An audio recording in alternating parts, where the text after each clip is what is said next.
Good morning, Neshoba. Leah and Julia here with this week's news. Coming up on this broadcast, a look at next week's presidential inauguration, the DECA competition results, and a look at fake news in the media.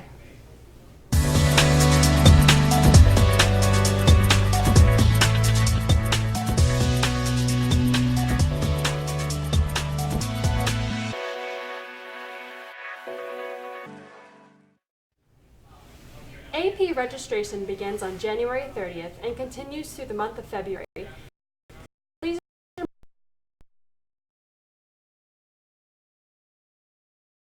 do registration. Midterms are coming up fast. This year the schedule will be different from in the past. Midterms will have late starts from Tuesday through Thursday. On Tuesday there is A period exam. Wednesday we will have B period and C period exams. Thursday will be a D period and E period exam. And finally, Friday the 27th, we will start school at 7:40 with F period exam, 5 minutes of break, and then G period exam directly following. After the exams are finished, we will have activity period ending the day at 11:30. Some exciting DECA news to report. 92 out of 143 Neshoba DECA students that went to districts on Wednesday at UMass Lowell have now qualified to move on to compete at states in Boston this March. There are many winners. Some of our first place finishers were Jake Fire, Owen Fay, Alex Jacobs, Sam Margaret Hagopian, Teresa Don, and Keegan Castles. Congrats to all of the winners. Neshoba will be participating in a Red Sox Day on Monday, June 26th, with discounted tickets as the Red Sox face the Minnesota Twins with a 7:10 p.m. start time. Bleacher tickets are for sale for $32 each. If you are interested in going to the game, please email pgram@nrsd.net with the number of tickets that you would like to purchase. The deadline for orders and payment is February 17th.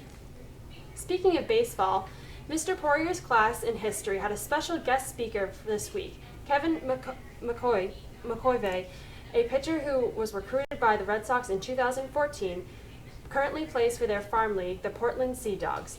Kevin spent the time discussing the road to the draft, his time spent in Bryant University, and mentioned a number of times the irony of growing up as a Yankees fan and now playing for the Red Sox. Kevin Cody, Evan Daisy, Mark Descatow, and Shane McKenna have been accepted to the Central District Honors Ensemble. They will be performing with students from all over Worcester County in Mechanics Hall in Worcester this Saturday. Good luck to Neshoba's Central District Choir members. Congratulations to everybody who will be performing in this upcoming production of Kiss Me Kate. We can't wait to see what's in store for us this upcoming Neshoba production. The One Day app created by our very own Neshoba programming team has hit over 300 downloads. Including this, seniors Jeffrey Taylor Chang and Isaac McCrae have reinstalled an app called Skyscraper for iPhone and Android. The game has been viewed over 13,000 times with incredibly positive feedback. The game has been artistically re-imaged with new graphics, music, and levels. Also, a shout out to Mr. Barrowby, Mr. LeBlanc, and the Wood Tech Department for creating awesome new hall passes using the CBC Wood Router. Now to send it off to Sports Anchor for a quick recap of this past week.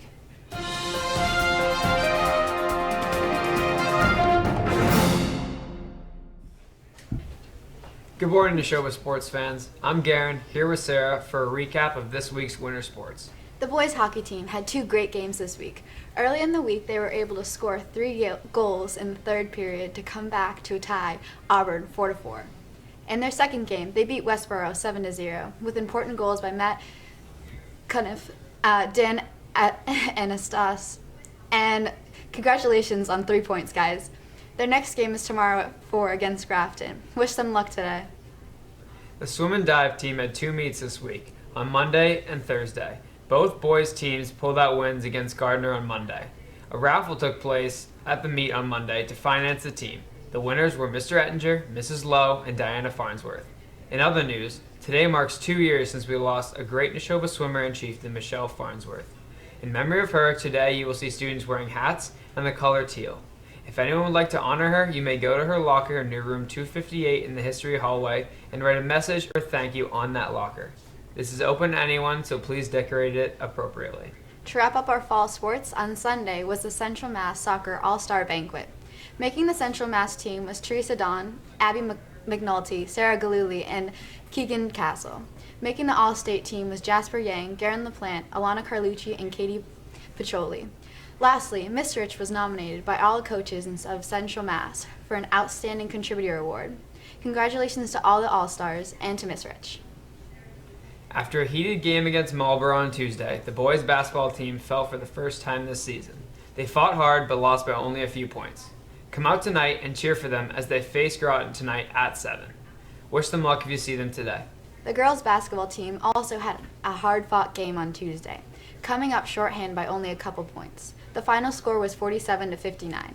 Their game tonight is home against Groton at 7, so come out and support the girls. On Wednesday, there was a track meet at Shrewsbury against Marlborough. Congrats to Erin McNeamer for setting the school record of 5-1 for the high jump. Alexandra Batez placed first in the 2-mile, with Emily Vivanco following close behind in second place. Congratulations to both boys and girls, and good luck to those participating in the MSTCA state relays at the Reggie Lewis Center on Sunday. On Wednesday, the wrestling team traveled to Quabbin Regional for an important league match. It was a tight match the entire time with great performances by everyone. They finished it with a win. The final score was close, 39-33. Great job, guys. Their next match is on Saturday at 10 a.m., so wish them luck if you see them. Yesterday, the Alpine ski team had a race at Neshoba Valley. Congratulations to top finishers Charlotte Hatcher and Anders Fish. The cross-country ski team also had a race at the Weston Ski Track. Congratulations to Sophia Grischek and Hannah Gaffney for their high placement. Everyone be on the lookout for next week's games. The hockey team has a couple important league games as well as wrestling and basketball. Come out to any of these home events. That's all for sports. Back to you, Leah and Julia.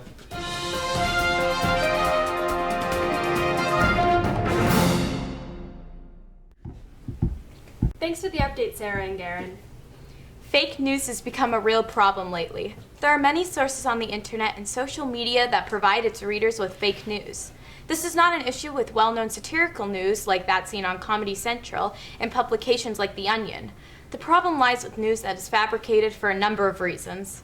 According to Sierra Felucci of Common Sense Media, one-sided opinion and false information are running wild across the internet. These fake news outlets spread false information, yet disguise it in what would appear as a real news story. Many sites such as BuzzFeed have been known to use clickbait to get more views on their feed. Articles with headlines such as 17 facts you won't believe are true grab the reader's attention with intriguing hooks that ultimately lead the reader to a questionable article. President-elect Donald Trump has been known to fabricate the truth throughout his campaign, both during his speeches and through social media, as he did with his supposed intervention to stop the movement of jobs to Mexico. Fake news continues to confuse and anger. In one situation, a man walked into a Washington, D.C. pizzeria investigating a conspiracy theory surrounding Hillary Clinton, gun in hand. While no one was injured, the potential for harm was there and stemmed from anger surrounding the false information. Stay mindful of these online lies by looking for unusual URLs, including those that end with .lo or .com.co. Look for signs of low-quality writing and sensationalist images. You could also check a site's About Us section. Find out more. Moving on from this special report. Seniors, if you are interested in applying to Mount Wachusett or Quinsigamond Community Colleges, please attend an information session with guidance on Tuesday, January 17th in the auditorium foyer at the beginning of A period. And sophomores, a movie night fundraiser is being planned for the end of February. If you would like to nominate a movie, go to Neshoba's homepage and scroll down to the Neshoba Updates, where you will find a link to the survey or through the Chieftain Press Twitter page. Also, today is National History Day. Look out for an update on our broadcast next week. In addition, if you are going on the UK trip this April, please check your email for important information. Please see Mrs. Carter with any questions. Well, that wraps up this broadcast. Please follow us on Facebook and Twitter for regular updates on everything Neshoba. Also, Neshoba News will be holding a special broadcast next week looking at the inauguration of President-elect Donald Trump, with live reports by Sarah Newton. Additionally, keep a lookout for our print newspaper coming out in late January, which will have new and exciting articles. Julie and Leah here signing off. Make sure to stay tuned for the pledge.